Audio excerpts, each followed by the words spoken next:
It's the ReaderHouse Author Roundtable. How you doing? I'm Alice Stockton Rossini. I don't know how you feel about AI or how much the average person even knows about it, but authors Raquel M. Katigbak and Vasu are joining us on Zoom, and they try to demystify AI, mostly for kids, but really for all of us in their book, Discovering AI in Our Town. Now, you guys met at IBM, which is a world away from writing children's books. What's the background here? Correct. Alice, this is a journey. So one of the most important things that attracted me to Vasu in our collaboration when we were working with IBM is really his, first of all, he has terrific technical skills, as you can imagine. He was doing a lot of work within IBM around artificial intelligence and data. And he and I collaborated together on a couple of technical white papers, actually, because this is something that IBM does quite frequently, is they put people together to crowdsource technical research. And so when I left IBM and I said, well, Vasu, I would love to continue our collaboration because I really enjoyed just tapping into his curiosity and his technical expertise. What we're both equally passionate about is actually looking at how we can inspire curiosity in the younger generation around technology, because we see it from an enterprise level, professional, corporate level. But we know that with these emerging themes and emerging topics that are quite important around technology and how you use technology and how you can be creative with technology and the do's and don'ts around technology, this is where we started to get to an idea of creating a series of children's books that kind of tries to explain really complex technical topics and approaches to the younger readers, because we know that technology is not going to go away, and that it was important for us to convey this earlier on so that as children grow, they can also tap into a more knowledgeable aspect of what technology means, how they can apply it in daily life, how they can use it, but also be aware of some of the dangers. And I want to pass it over to Vasu because that's actually one of his big points, I think. Yeah, I want to talk about the other part of about Raquel too. It was very, very complimenting that she is very creative and have very good artistic skills, and now beyond her technical skills, she's an amazing seller to amazing storyteller. So we combined with, once she prepared a video for a technical proposal, and it was amazing. And then I knew that this would be a good combination of authorship between two of us. We can prepare some content, and then I think Raquel can make it so attractive and captivating for the children. So that's what happened with this book here. We also want to caution and also make the children aware about how to use this technology more responsibly. So that's what we plan to cover. And there are some, this is intended for co-reading with either parents or teachers or any caregivers. And we have a complementing a website where we talk more about the technology as well as about the do's and don'ts and so on. So walk me through this book. Sounds to me like you take everyday life and insert AI into it and bring us up to the next level, and how AI is already influencing us on so many levels. And that's just going to increase, right, as time goes on. So actually the basis of the characters, the names, I first picked up the names because we also wanted to make sure that we had a very diverse representation of the world to really reflect and mirror the world that we're in right now, right? So I actually based it in the Indian culture. And so we have an older sibling who is Amina, and she is the one who is very logical and very mechanically inclined. And then she has a younger brother, Ishan, who is the more creative one, who loves to very much the extrovert and very much the showman, I guess, of the two. And I thought that those two siblings actually reflected a lot of the base concepts of how you could use technology. So of course, there's a logical, technical side, but then there's of course the unleashing of potential, right, in terms of creativity that you could also have within AI. The original story is really set in this town that we called Makerville. Because we wanted to ground the story in a place that we could explore together. And the first book is based in Makerville, and it effectively has Alex, who is a cousin of theirs who comes from, he's a computer scientist, learning computer science in high school. And he basically says, let's go and take a walk and see what we can find, where we can really discover where AI is embedded in our day-to-day lives. And so, Vasu, did you want to talk a little bit about the different scenes that they find there? Right. So they go for a walk and then they see an autonomous car, which is nowadays very common. And then the Alex is explaining, see this one, and then AI is behind it, and then try to explain how AI really enables the autonomous driving. Yeah. So first they go and look at a driverless car. So then they go and buy ice cream and they pay for the ice cream using biometric recognition, biometric payment.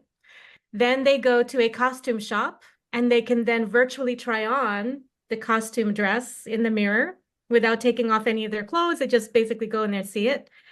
And then they go to the workshop that Vasu was saying earlier. And then there's this robot that can talk to them in Spanish and respond back in English, et cetera, because the kids also know Spanish. So they're testing the robot. So those are the 4 basic experiences.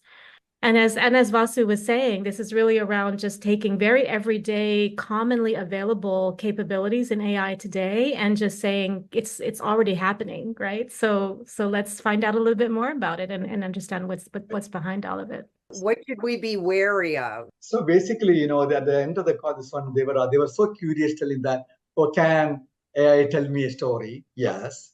Can I do the homework for me? Said, yeah, it can, but you should not use AI for doing your homework.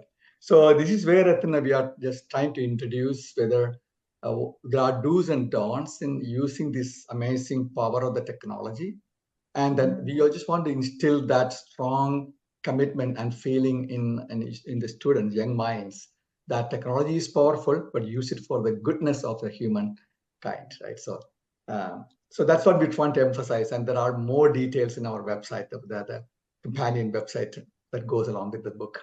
You take a deeper dive. Yes.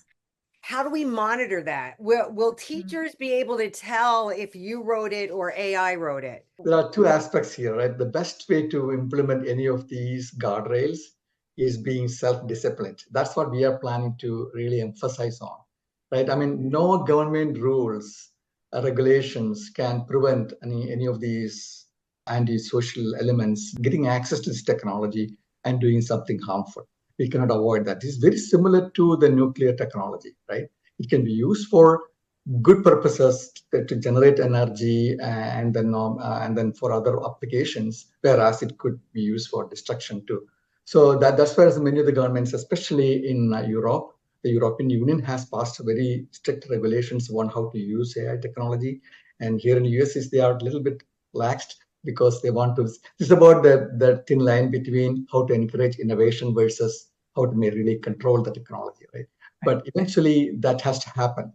The best way, we believe, is educating everyone how best use for the goodness of the humanity rather than doing maybe becoming more powerful or maybe controlling others or harming others, right? And I think an important point, Alice, to what you were also saying is that artificial intelligence models, they need data to be trained on. So there's also this element as a self-disciplining, right? To say, well, are you aware of how your personal data, how your digital footprint of how you're behaving on the internet, what you're saying, and websites that you're working with, are you aware of how they're potentially going to be using your data that you've freely given, because it's a free service for you, to actually support the training of AI models, similar to big important websites like Reddit, or others that have now started to get into commercial agreements to hand over what essentially is our content, right, that we've generated on Reddit, to hand that over to AI model training models. So there is also, it's not just about how we use it, but what is it that we're doing to contribute to the training of AI models? Yeah. That I think is a really important aspect to think about. You guys have thought of everything. You've got the the companion. You can go to the internet. You can find out more. Take the deep dive. I think this would be a wonderful tool for elementary schools. Yes. Okay. Is there anything else like this out there? I mean, we're assuming that there's not, but we haven't really done a lot of market research on that front. But what we are seeing is a lot of engagement from folks who have read the books with their kids, and they're saying the same things. And in fact, what we want to do next is provide a companion teaching guide around AI that says here's because in the accompanying website, makerville.tech, right? We have some short articles that describe some other deeper dives around the technology. And what we want to do is now start to develop a teacher's guide that says, okay, how should you now be, teaching some of these concepts, technical concepts or not, around artificial intelligence, to really share and get the more practical skills in the hands of the kids. So we're going to be starting to build out activity books, teachers' guides that really look at tackling some of the important questions, like why should I do this?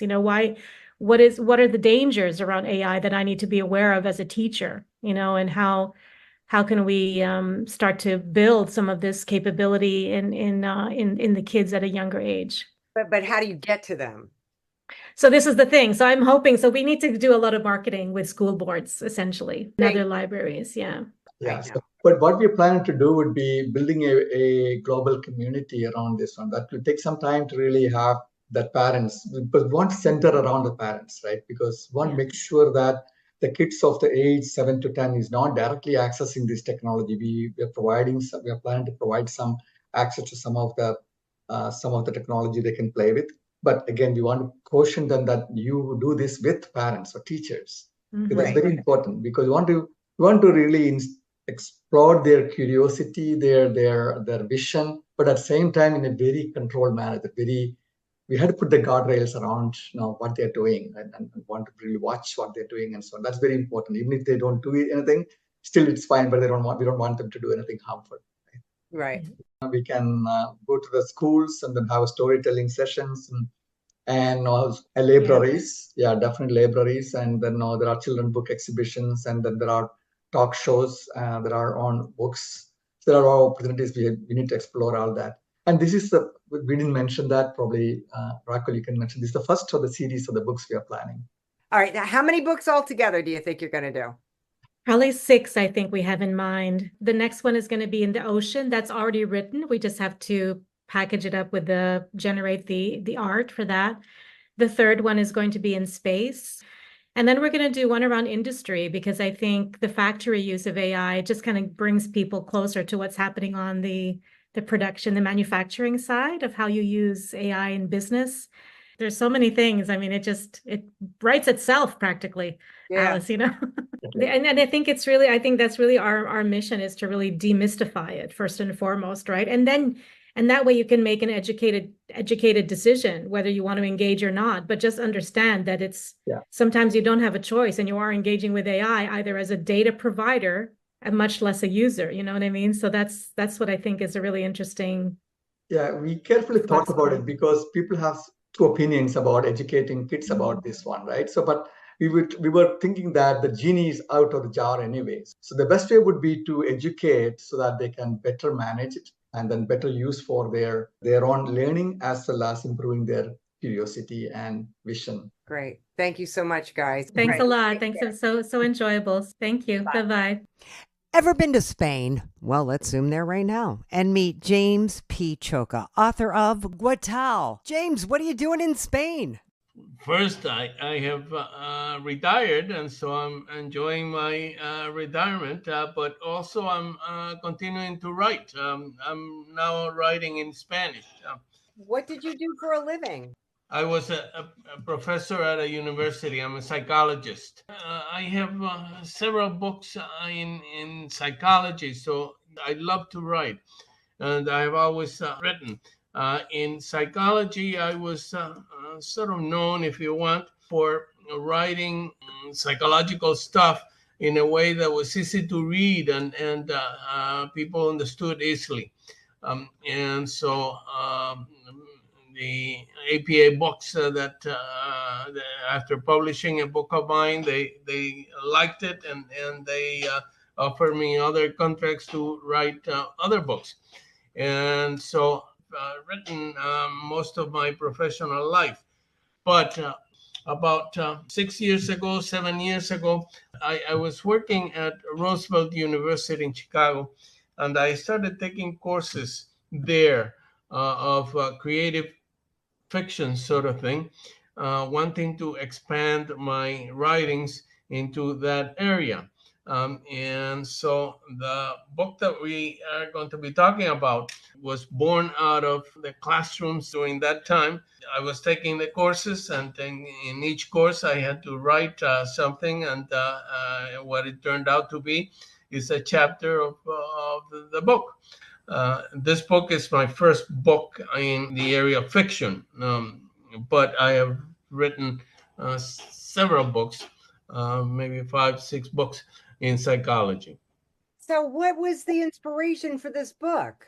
In, I'm going to say 2010, my son wanted to go to Cuba with me, and the two of us went to Cuba.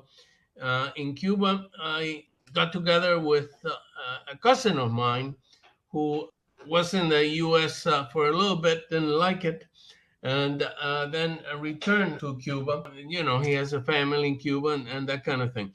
So when we went, I got together with Raquel, that's my cousin's name, and the idea occurred to me of two brothers, in this case, in the case of my book, who have been separated and straying from one another for 30 years, but after those 30 years get back together. And so the idea was to create a metaphor for the two countries, Cuba and the United States, personified by these two brothers, and one representing Cuba and the other one representing the United States, although they are brothers. The one brother that goes to Cuba and meets the brother who he has not seen for 30 years. And then what happens then when the two of them walk around the part of the town where they were born and raised and try to reestablish their relationship. And eventually things in my book do not turn out well. The title Guatao is a Cuban expression for something that does not end well. The party at Guatao ended up with fistfights and that kind of thing. And so much of my book is the one U.S. brother getting reacquainted with his brother in Cuba and with the country. But eventually they have problems between themselves, and things go awry. What is the conflict between them?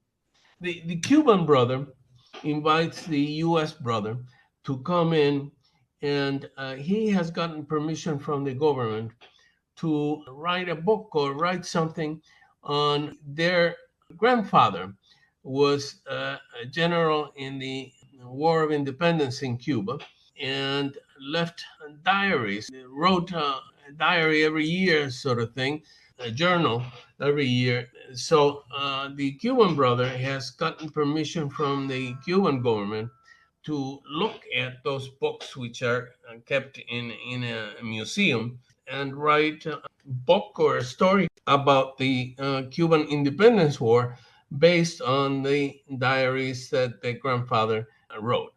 And the Cuban brother is a sort of a special sort of guy. He has gotten into breeding parakeets and has converted his house into an aviary. And so he's kind of peculiar. He's supposed to be working with the U.S. brother on those diaries, but eventually he doesn't work on the diaries, and it's the U.S. brother who's doing all of the work. That's okay with him because he likes reading these diaries and writing and all of that. But eventually he discovers that the grandfather's family owned slaves. So he discovers a number of things that were bad about the grandfather. And at that point, the Cuban government, according to my fictional book, the Cuban government decides that they don't want the book and they don't want the U.S. brother to continue going to the museum and that kind of thing. And so one day when the U.S. Brother goes into the museum, he's not allowed in. And when he goes to his brother, his brother is telling him basically that he's not invited anymore. He should get out of Cuba. And so the two of them have some words, and eventually the U.S. brother leaves, of course. But that's how the breakup occurs. And we just leave it at that? Well, yes and no. My original thinking was to leave it at that. What now is, it did not end up well. But during his time in Cuba, the U.S. brother falls in love with a person that turns out to be his Cuban brother's sister-in-law. Oh. And when they leave, this woman feels like she has been abused as well. And so when the U.S. brother leaves Cuba, things are not good. But the U.S. brother is a womanizer. Oh. And when he goes back to Chicago, he's presented with divorce papers from the wife that doesn't like his womanizing. So he's divorced, and he contacts the lady he fell in love with in Cuba. And so the story ends a little better than you would expect from what I have told you so far, in that the last chapter is actually supposedly, this is all fictional, but supposedly written by the Cuban lady who U.S. brother manages to come to Spain here and teach at a university here, and manages also to bring the Cuban lady that he has fallen in love with. And so the story ends up well from that point of view. The last chapter is actually fictionally written by his Cuban love. So you're in Spain. Do you promote your book in Spain? Well, no, because it's in English. So how do you promote your book? I'm talking to you. You're talking to me. Doing anything else? Not really. Are you going to come back to the U.S. and maybe do a book signing or something? In my real life, I just had one grandson, and I am due to have another one in February.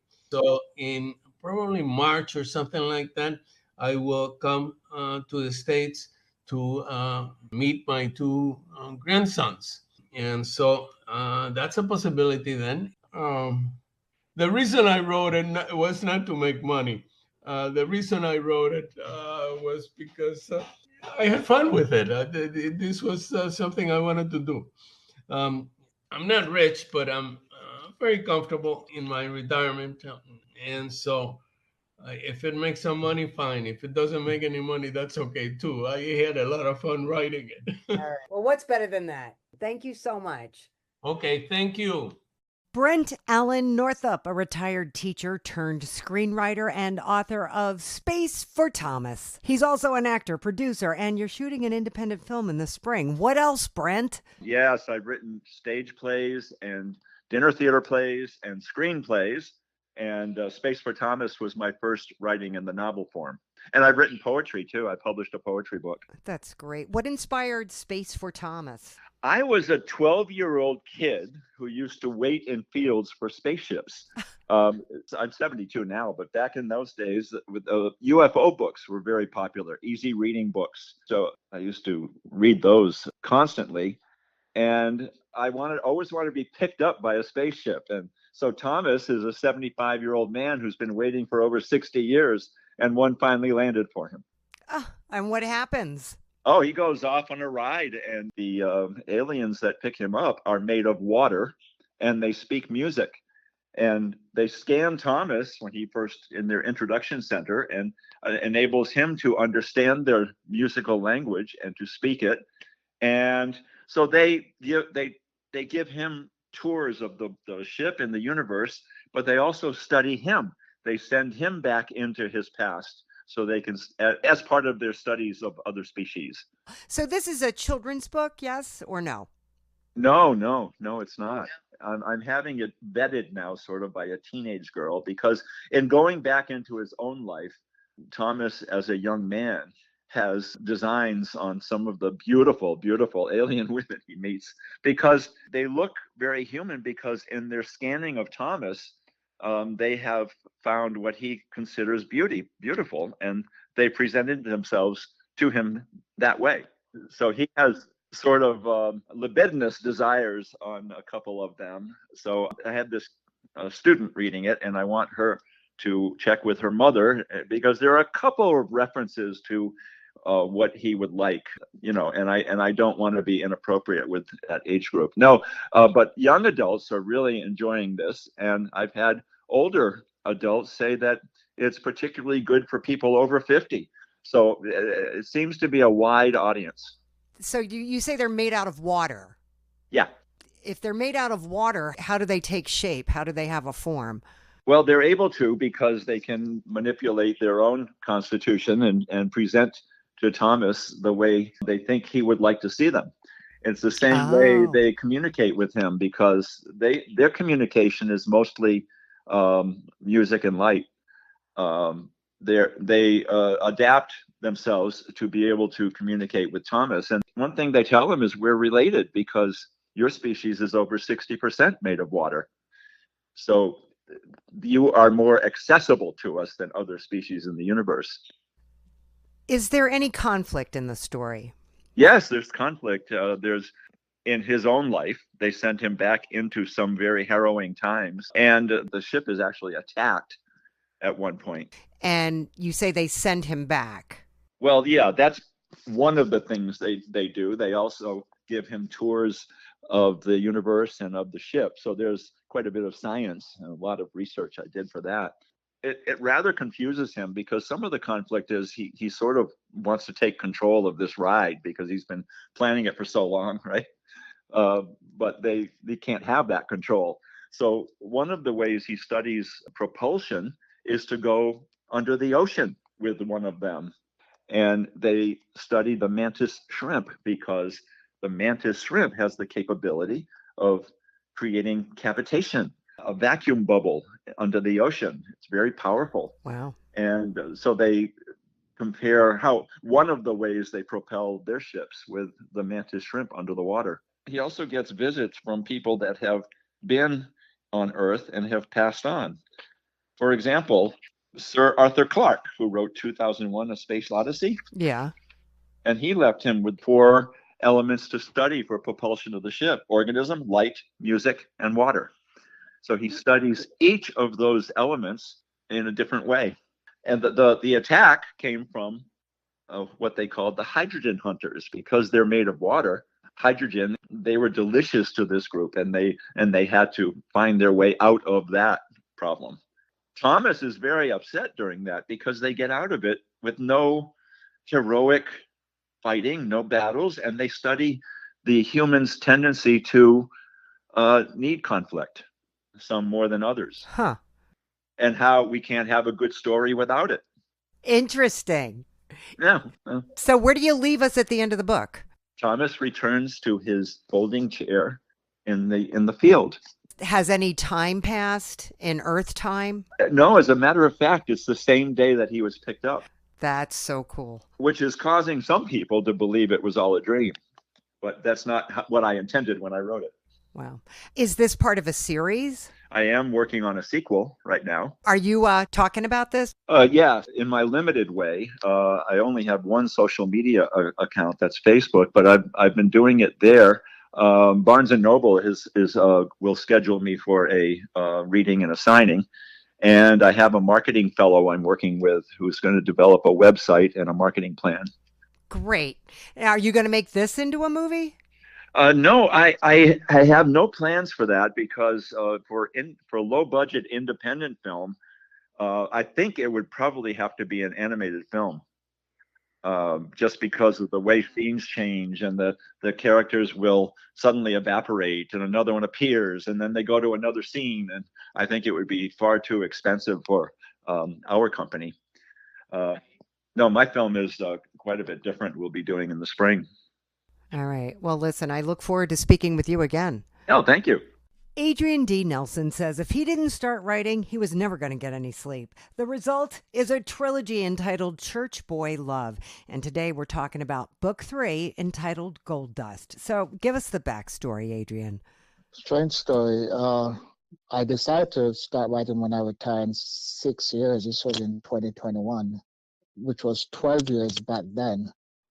But out of the blues one night, I couldn't sleep, and like a voice told me to get up and start writing. And I kind of, argued with the voice in my head. I eventually got up, and I already have 7 novels in my head and on paper that I kind of asked the voice, okay, which one do I choose? And the voice said, none of the above. Just start writing. I'm like, what? And long story short, this was around 3 o'clock in the morning, and by 5 o'clock when my alarm went off, I was at chapter 3 with Church Boy Love, writing from scratch, no notes, no nothing. And the rest, as you say, is history. So what was coming to you? This is my biography. This tells my story as a teen growing up in Jamaica, which was a very volatile era and country back in the 80s as a teenage growing up. So I see the troubled teens around. I have a teenage son. He thinks he's all grown, even though he's just 13. So my focus was basically highlighting the struggles of troubled teens and parents and guardians who have troubled teens and organizations that cater to these teens and people who have lost their faith, who question their faith. It just covers a whole spectrum of the life of a teenager, especially in today's world. So do we follow one character? It's one main character, which his name is Street, and the Street Boys, which was a breakdance group based on the situation with them dominating the breakdance scene. Their rival competitors were always literally fighting them. And in self-defense, the Street Boys became a street gang. It also encompasses my family. And he's trying to find himself.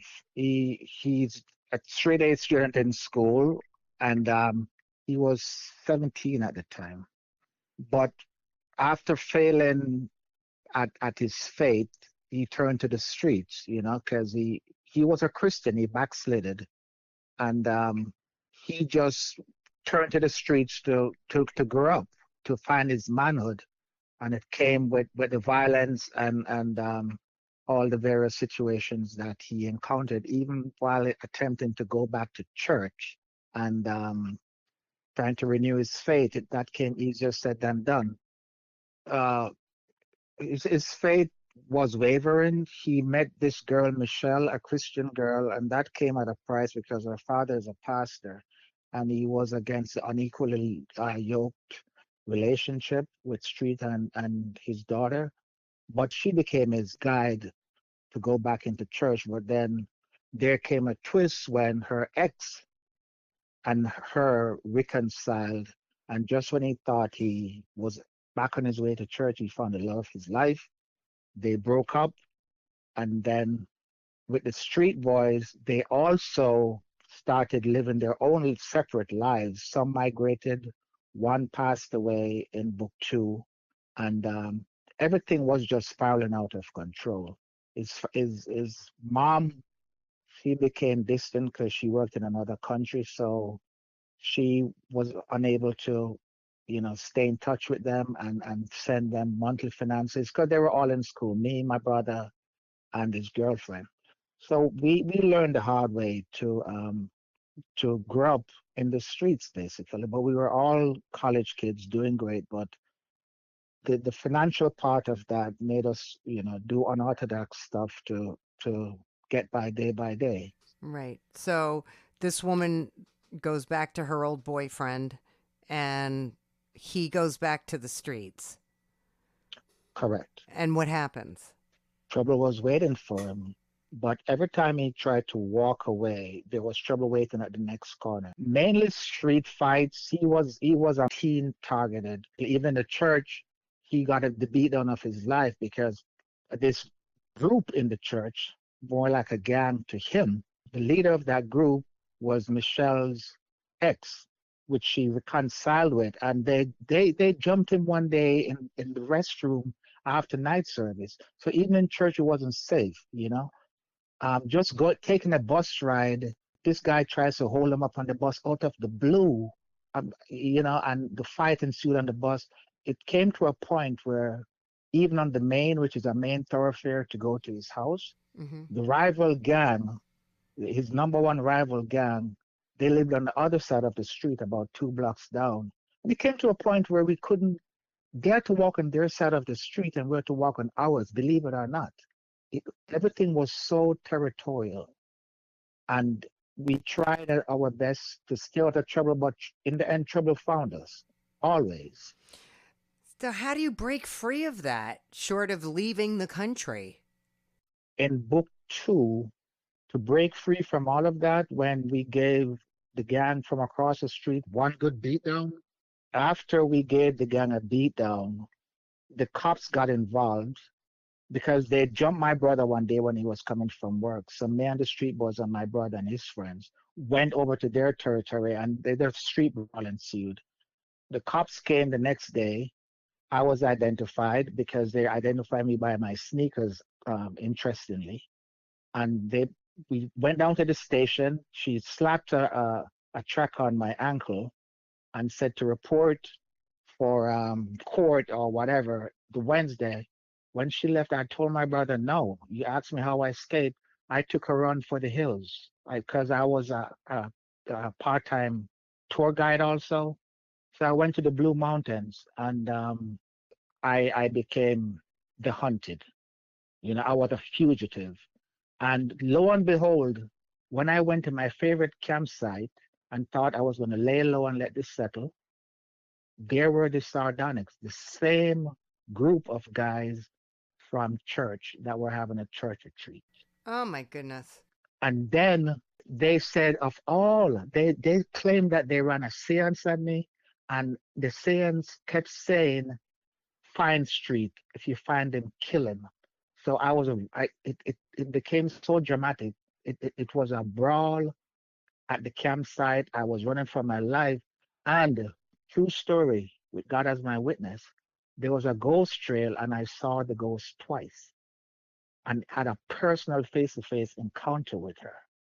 And a lot of people told me no one had ever seen her and lived to tell their tale. And in the end, I don't want to give too much away, but I was being chased back to the river to get back to civilization by the sardonyx, and one by one I took them down. But the very last one, the leader, Michelle's ex, he had the encounter with the said ghost, and it didn't end well for him. Okay. How are you telling people about this book? I have a team of marketing reps, publicists, and I have also been doing my own PR. I have my own website, plus Fulton Books has done a tremendous job. And I have a network of people that's promoting and pushing it. I also do my personal copies. We have t-shirt promotions with the book. I'd say you buy a book, you get a t-shirt. I've sold hundreds of copies. I am doing radio interviews. I have podcast interviews lined up. I have been doing book fairs. That's great. What advice would you give to other writers? Believe in yourself. You know, don't just say one day I'll do it. Don't just dream it. Do it. And the easiest way to do it is you have to feel that passion to do it, you know, and you have to start from, like I've always told people this. If you decide to finally write a novel, always start with the final chapter, the very last chapter before you get to the end. And once you hit that chapter and you nail it, Then you go back and you start from page 1 in the beginning, and you follow that trail to get to the end and let everything flow chapter by chapter. Are you sleeping better now? No, because I'm preparing my fourth novel. Like I said, they call me the mad scientist. I don't know how I do it. I thank God that I was naturally gifted. I've been a journalist for over 21 years. It's in my blood. I wrote and produced 3 plays, published plays, stage plays in Jamaica. So it's in my blood. For some people, it comes naturally. Yeah. For others, they it takes them a while to get that kick. So again, it's the longest answer ever. But if you ever dream, don't just dream it, do it. All right. Thank you so much. You're welcome. Gregg Smith has gotten up every morning at 4 a.m. to write for the last 20 years. He has completed 7 books, and now he's published his first one. It is entitled My Journey to Destiny and Spiritual Awakening. Gregg, what exactly do you cover here? Well, the first one that I wrote, the one that's out now, My Journey to Destiny and Spiritual Awakening, that's going to be 4 books and all. Okay. And then I have a set of 2 I want to be a series after that one, and then I got 1 individual one. What's this one about? This one is about the fundamental principles of our life and personal experiences. Because everybody, they have different life experiences, but we also have the same life experiences. When I would say us having the same life experiences, I base it on fundamental, like we don't know nobody in life that didn't do this. Something told me not to do that. Okay, give me an example that I'll find in your book. I have so many that comes to mind. I talk about the word unlocks and information. Information means everything and nothing all at the same time. It depends on who hears it and who you share it with. Okay. I can give somebody some information to correct a problem. If they use the information, it'll be beneficial to them. But if they don't, it won't be beneficial to them. So, like I said, information means everything and nothing all at the same time. Okay. How do you lay out the book? I started off with my journey in chapter 1. And then in chapter 2, I talk about like the consciousness versus the ego. And then after that, it's different things like what is manifestation to me and how it's with everybody, where everybody can understand it from the same point of view, because these are the principles and fundamental principles and the life experiences that we all share together. We all need discipline. It's a chapter now on discipline. And and if we didn't need discipline, why would it be called discipline? We have to stop eating certain things, and so it's based on, like I said, each chapter is different after that. But the first 2 chapters, like I said, the first one is my journey. Then the second one is about the consciousness, and then it goes into other avenues in life. What was your journey? And 2003, I was convicted of armed bank robbery, conspiracy to armed bank robbery, and brandish a gun through crime and violence. And I was sentenced. It was my first ever offense. The only thing I did was open a couple of bank boxes for some friends that was on the street that was living around me, living in my neighborhood. And I received 130 months for that. And through that 130 months, I served 9 years, 6 months of that time. And during that time, I started studying metaphysics. And once I started studying metaphysics, I just started delving into writing and to take a responsibility for me and nobody else. Then you go on throughout the book to illustrate your experiences. Yes, just my experiences with truth, with how I started meditation, and I talk about meditation before liberation. So it's the experiences of what meditation can do for somebody, how it can change the mindset. Were you able to meditate in prison? I meditated every day after I started on it, yes. And you feel that is life-changing? Definitely.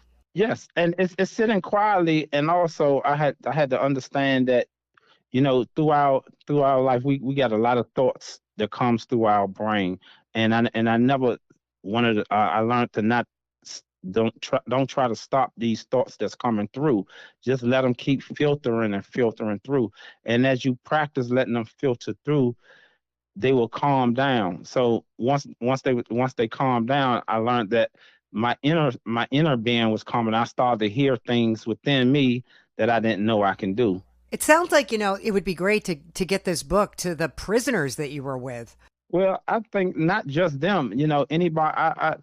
It's like anybody who wanted to change their mindset and go with the intuitive guide, because like I said in the beginning, I don't know nobody that didn't say something told me not to do that. Yeah. Or in some cases, something told me to do that. Yeah. Yeah. I have a little group where I had this lady is mayor in Washington D.C. So I go to her little groups on Saturdays and Sundays. I talk to them, and as many people to walks of life that's in there. I also started my own little podcast on YouTube to advertise my book. I go to other book avenues, advertisement to advertise my book, and I talk to a lot of people. I gave books away, and everybody that has the book so far, they told me they like it.